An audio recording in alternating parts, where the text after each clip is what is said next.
Bonjour à toutes et à tous, bienvenue sur les vidéos DJ Stuff. Je suis très heureux de vous retrouver pour qu'on voit ensemble le Pioneer DJ DDJ Flex 10. C'est donc le contrôleur qui va remplacer le DDJ 1000 de la même marque. Cependant, là pour le coup, au lieu d'avoir un DDJ 1000 et un DDJ 1000 SRT, là le Flex 10 va fonctionner à la fois sur Recordbox et sur Serato DJ. Il va vous l'activer, vous branchez, ça fonctionne. Vous avez le logiciel, on va dire au complet. Alors sauf pour quelques petites options côté Recordbox ou Serato, tout ce qui est DVS, tout ça. Alors, il fonctionne sur le DVS, mais comme d'habitude, vous avez l'option, alors soit par abonnement, soit avec un matériel que vous pouvez acheter qui va vous le débloquer, soit par l'achat, par exemple, notamment sur Serato. Enfin voilà, les petites différences. Il va y avoir des petites différences, notamment au niveau des pads, au niveau d'une certaine fonction que je vais dire un petit peu plus tard. Je ne vais pas rentrer dans le vif du sujet sur tous les points qu'il y a sur le contrôleur parce que ça fait longtemps que vous regardez les vidéos et ça fait longtemps qu'on passe tout sur l'iPad. D'ailleurs, ça va. Comment dire, il y en a certains qui vont être contents parce que la vidéo va pas durer 50 000 ans et on va aller vraiment, comme ils disent en anglais, straight to the point. Et donc, on va vraiment voir les nouvelles fonctions. Et on va pas s'attarder pour tout ce que font les pads, etc. Je vais juste vous citer la différence qu'il va y avoir entre Recordbox et Serato pour les pads, mais on va pas les voir tous. On va pas voir non plus toute la partie table de mixage, puisque c'est rigoureusement la même chose comme d'habitude. Et on va mettre de côté un peu toutes les autres fonctions, parce que on les voit toujours. Et vous avez les cours de toute manière. Tous les petits tutos que vous voyez sur cette page, la djstuff.fr/tuto, vous retrouvez tout. Par exemple, si vous avez des problèmes sur qu'est-ce que c'est que la fonction keyboard, ou la fonction keyshift, etc., etc., bah, vous allez voir sur cette page, il y a tout qui est expliqué. Comment on fait une loop, comment on crée, qu'est-ce que c'est que le pitch jump. Il y a aussi quelques effets, etc. Enfin voilà, vous avez vraiment toutes les choses qui sont expliquées, donc pourquoi ressasser à chaque fois les mêmes fonctions.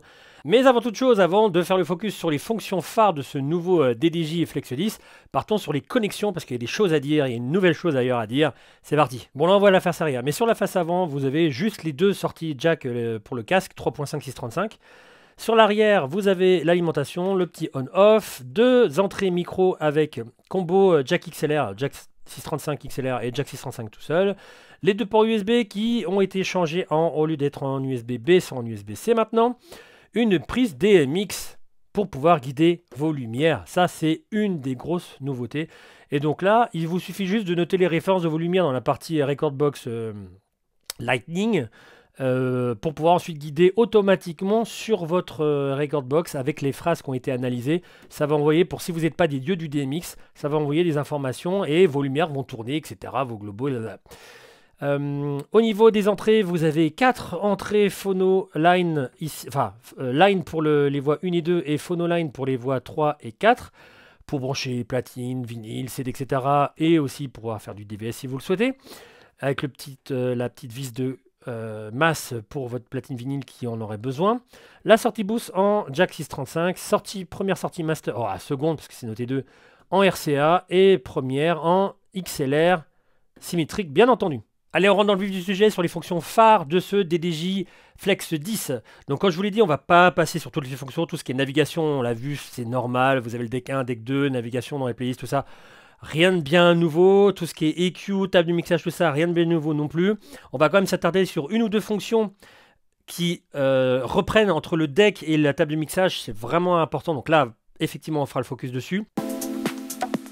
Donc vous choisissez la piste comme d'hab. Ce qui est bien, c'est la petite répétition quand même. Hein, je vous ai dit, on va faire quand même le focus sur les nouveautés.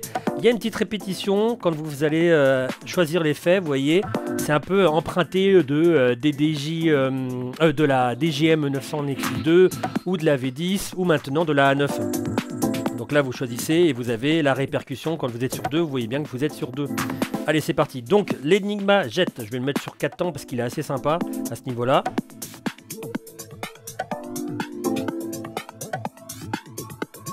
Vous voyez, c'est comme un flanger, mais beaucoup plus discret et avec des petites variations sympas.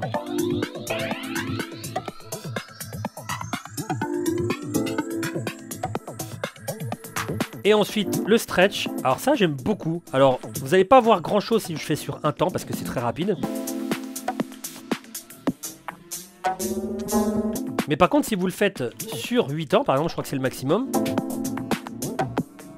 vous faites un arrêt comme si vous étiez en master tempo, sans toucher à votre pitch, et ça vous permet de ne pas être par exemple à 0% pour faire tout poil du 100%. Ça c'est très sympa, j'utilise assez souvent ce master tempo que j'utilise pas forcément pour les morceaux même, mais pour faire des petites variations avec une reverb ou autre, ça peut faire un truc sympa. Par exemple, regardez, quand on le fait cet effet-là plus un de Beko.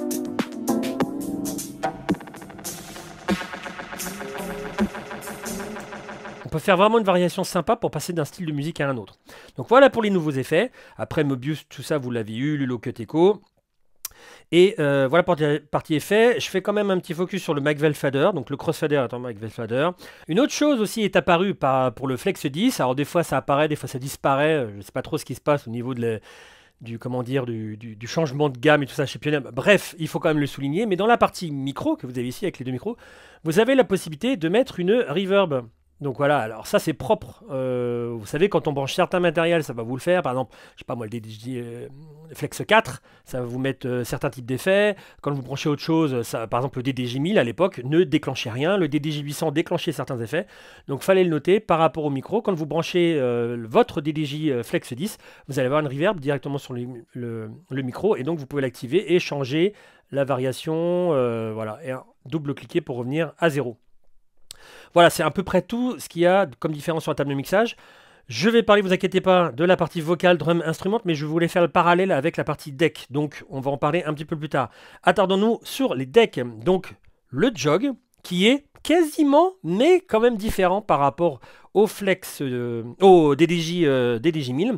Donc, quand vous êtes en cours de lecture, je vais mettre un peu plus loin, ici, voilà. Quand vous êtes en cours de lecture, vous avez le choix de mettre ou non la petite, ce qui correspondra à la tête de lecture, en fait. En faisant un double shift ici. Voilà, vous voyez, vous avez la petite tête de lecture avec le point Q qui est remis avec la barre orange, vous voyez. Et donc la barre blanche qui est la lecture en cours, quoi. Donc vous pouvez, vous avez le choix de le mettre ou non. Ensuite, vous avez le display mode ici, avec le bouton shift, où vous pouvez changer, vous voyez, si vous pouvez avoir les deux waveforms. Alors ça, c'est assez sympa. Je vais faire recherche, voilà, pour que ça soit un peu plus loin. Voilà. Vous avez les deux waveforms. Ça reprend un peu ce qu'on pouvait voir sur le Rev 7. Vous avez aussi, rien du tout parce que je n'ai pas de pochette. Vous avez le logo Recordbox tout simple. Et vous pouvez revenir ici.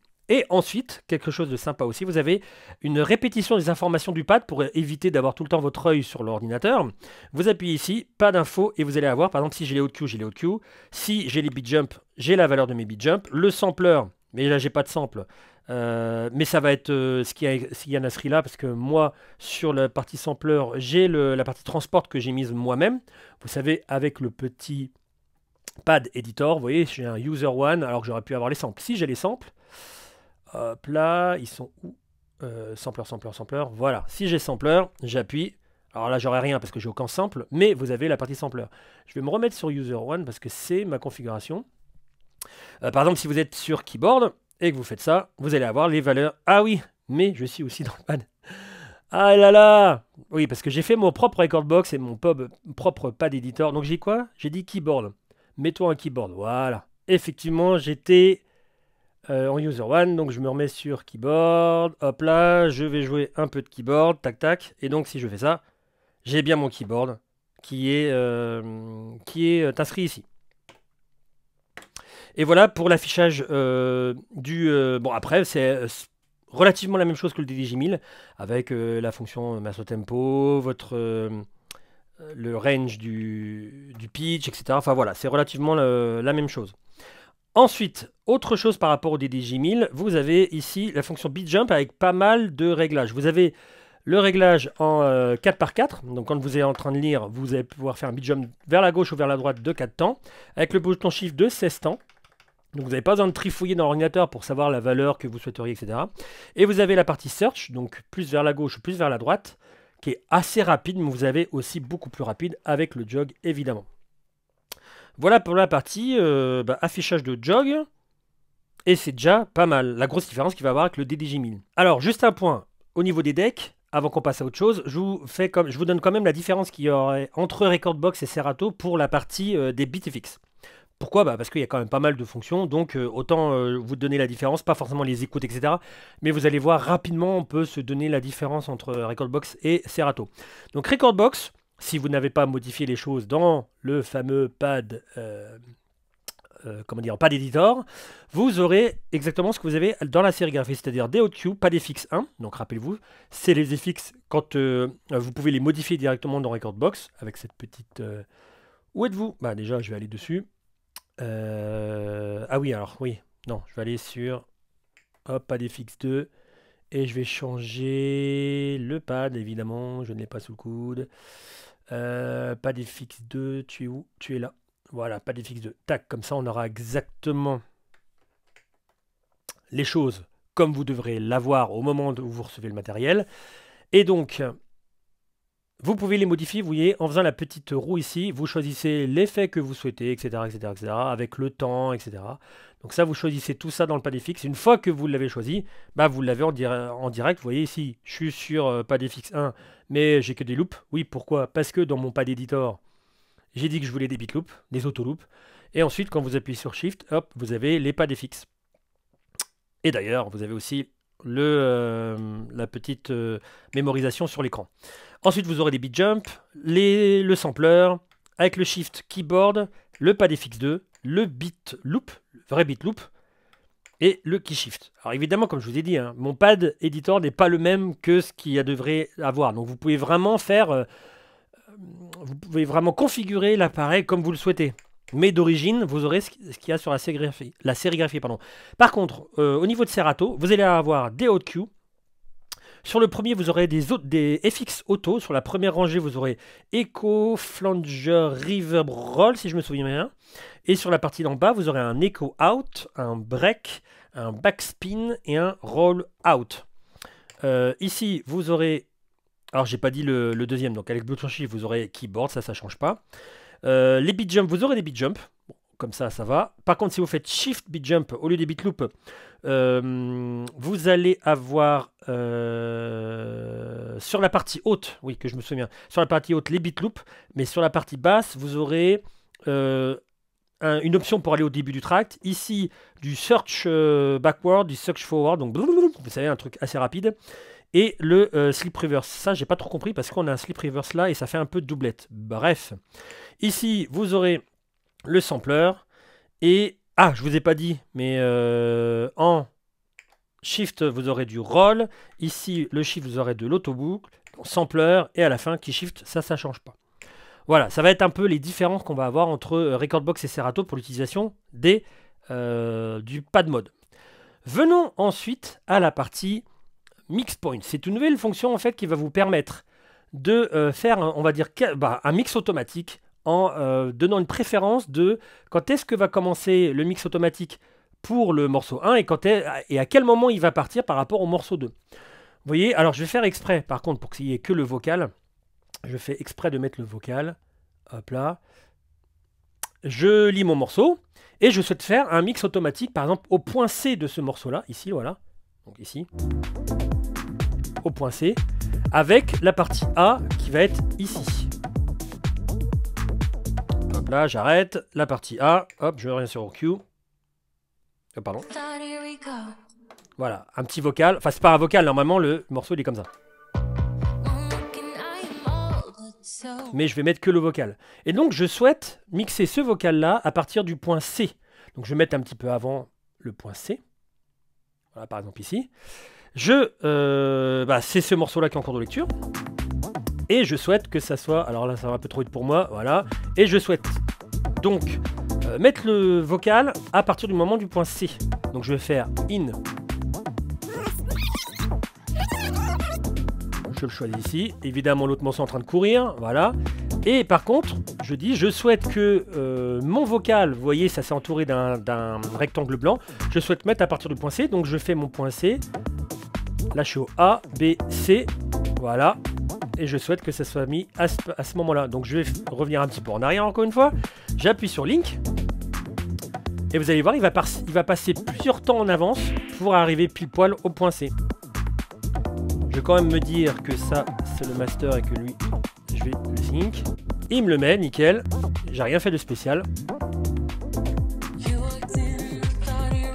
Alors c'était pas forcément hyper clair pour vous parce que j'ai fait les manips et il s'est lancé. Mais regardez si je me mets bien en avance et que je ne fais rien de spécial. Regardez, je fais mon point A.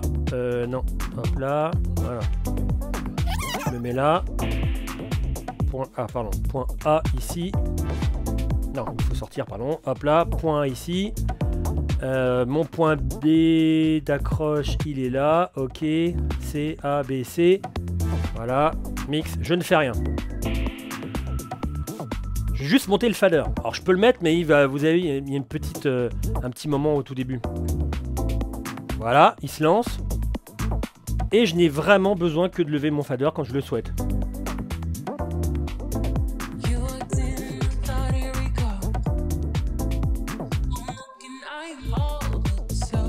Donc le mix a été fait totalement automatiquement. J'ai juste choisi mon point du morceau A qui va se lancer.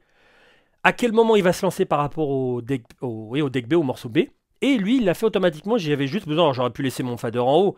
Mais fader en haut, regardez, ça me fait un truc dans le genre. Hop là, il y avait ça au tout début. Donc je ne souhaitais pas qu'il y ait ça. Mais j'aurais pu très bien le mettre avec le fader en haut si je le souhaitais.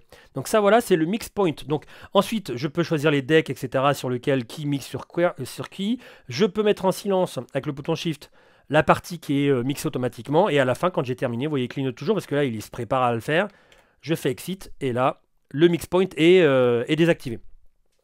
Et enfin, le clou du spectacle, dirais-je, c'est la partie Stems, Active Part, où vous pouvez choisir de mettre soit les drums, soit les vocaux, soit les instruments, soit tout en même temps, ou soit deux d'entre eux, etc.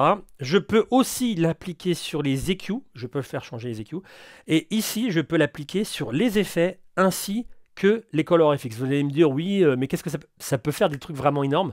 Vous pouvez par exemple mettre juste un pitch sur la voix, alors qu'il y a le reste du morceau qui est en train de se dérouler. Et donc ça, c'est vraiment de l'analyse en temps réel.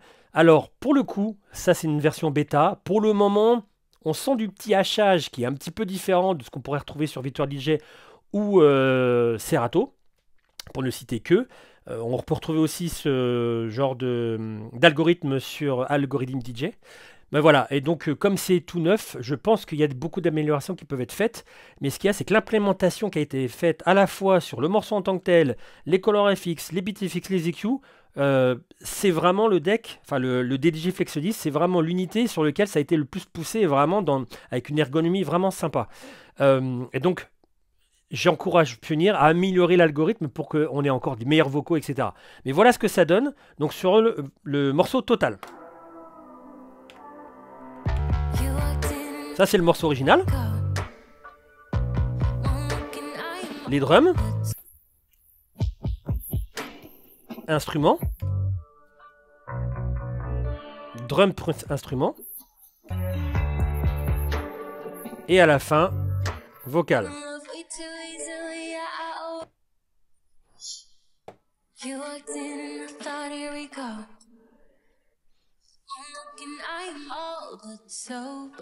Donc on peut le faire aussi comme je vous disais sur les EQ, il suffit juste de faire Shift Part ISO. Donc je peux isoler la rythmique, l'instrumental. Je peux évidemment mettre un petit coup un peu plus de voilà, ou couper l'instrumental.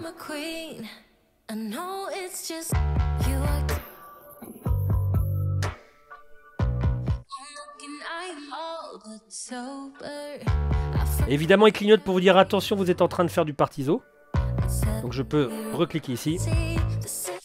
Et là, j'ai les EQ normaux. Ensuite, je vais remettre ça en boucle. On peut, même si on n'a pas choisi le drum, vocal, instrument, on peut choisir de le faire sur les effets. Donc par exemple, vocal ici, je vais vous mettre un écho normal. Évidemment, vous avez la purée, mais uniquement sur le vocal, par exemple.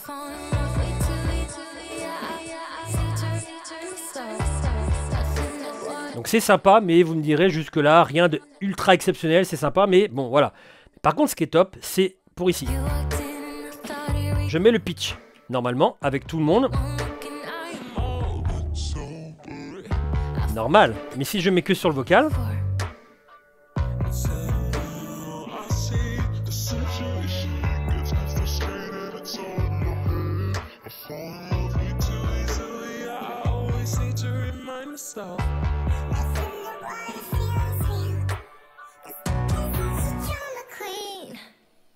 Mais je peux aussi drum et instrument et filtrer que ça.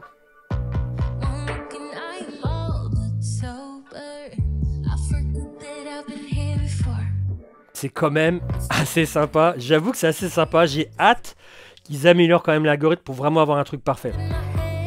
Et voilà ce que ça peut donner. Vous voyez là, vous avez le morceau original.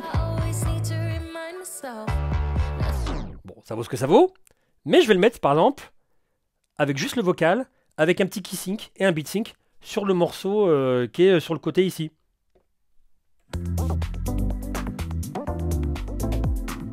Donc vous allez me dire, ah mais ça accroche pas. Et pourtant ça peut faire un truc sympa.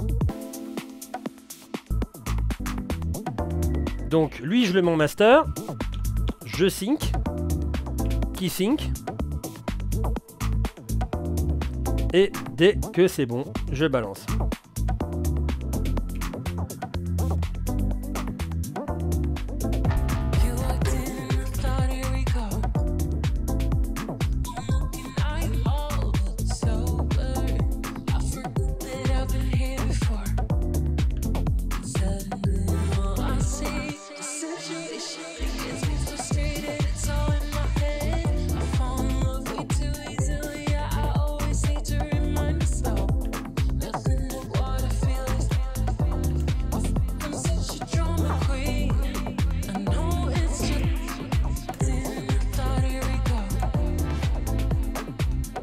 Etc, etc. Voilà ce que ça peut donner. Et au fait, au départ, on avait...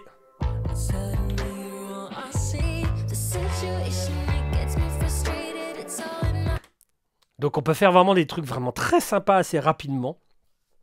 Juste une petite correction d'algorithme, s'il vous plaît, Pioneer, pour pouvoir avoir vraiment des vocaux nickel. Mais je pense que ils sont pas loin d'y arriver. Et c'est surtout, comme je vous disais, l'ergonomie qui a été pensée autour des EQ, autour des bits FX, etc. C'est vraiment, ça tombe sous le sens quand on utilise le produit et ça, c'est vraiment top. Si vous avez des questions au sujet du Pioneer DJ DDJ Flex 10, n'hésitez pas à les poser en dessous de la vidéo et je vous répondrai déjà si je peux y répondre, bien entendu. Comme je vous disais, n'hésitez pas à aller sur... On a fait l'impasse sur pas mal de choses comme les pads, etc. Mais n'hésitez pas à aller sur le site djstuff.fr/tuto et vous avez vraiment une ribambelle de tutos gratos pour pouvoir vous faire la main sur toutes les fonctions que j'aurais pu zapper. Enfin, que j'ai fait exprès de zapper dans cette vidéo-là, mais que vous pourriez retrouver sur n'importe quel type de matériel DJ aujourd'hui. Vous pouvez, enfin voilà, c'est une mine d'or. Allez-y, allez-y, allègrement. Merci beaucoup d'avoir suivi cette vidéo. Je vous dis au prochain contenu et d'ici là, portez-vous bien. Ciao!